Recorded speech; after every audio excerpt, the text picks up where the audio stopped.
dia disakiti, para sahabat dikucilkan sampai diusir dari rumahnya, sampai mereka pergi ke Syi'ib Abi Thalib, yang mana mereka itu diasingkan, diusir dari rumahnya, tinggal di luar.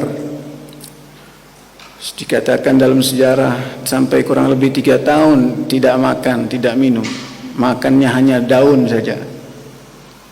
Nabi bersama para sahabat, saking susahnya karena Quraisy yang kafir pada saat itu memerangi Muhammad dan siapapun yang mengikuti Muhammad, sampai mereka melarang pedagang manapun nggak boleh berdagang kepada siapapun yang mengikuti Muhammad. Jadi yang mengikuti Muhammad walaupun kaya nggak berguna kekayaannya, nggak bisa beli apa-apa karena dilarang. Setiap datang ke pedagang, pedagangnya nggak berani. Kalau ketahuan transaksi, dibunuh sama kuffar Quraisy. Dan kuffar Quraisy pada saat itu berkuasa. Jadi yang nggak beriman nggak berani, yang beriman kesusahan.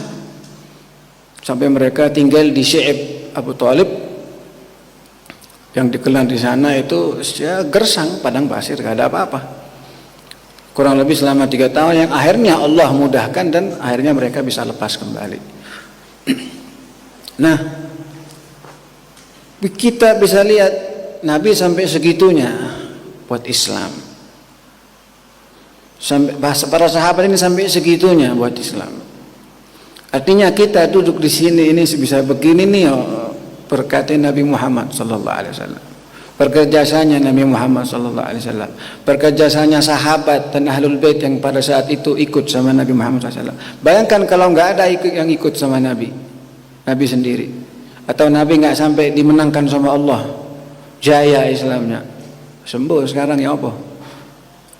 Islam itu terus tersebar sampai yang sekarang ini. Tapi ujung tombaknya kembali ke siapa? Nabi Muhammad sallallahu alaihi wasallam dan para sahabat dan ahlul bait yang ikut waktu itu bersama Nabi Muhammad sallallahu alaihi wasallam. Gak main-main, pengorbanannya tidak main-main. Sahabat pada saat itu merasa ini Nabi, tapi kok kita ini kok susah. Harusnya kan kalau Nabi dikasih enak sama Allah, dipermudah pengikutnya, tapi kok ikut sama Nabi kok semakin sulit, tambah disakiti, tambah kita meninggalkan keluarga, tambah meninggalkan segala-galanya. Akhirnya Allah cemburu sama kepada Nabi Muhammad SAW dan sahabatnya, melihat hambanya, kekasihnya dibegitukan.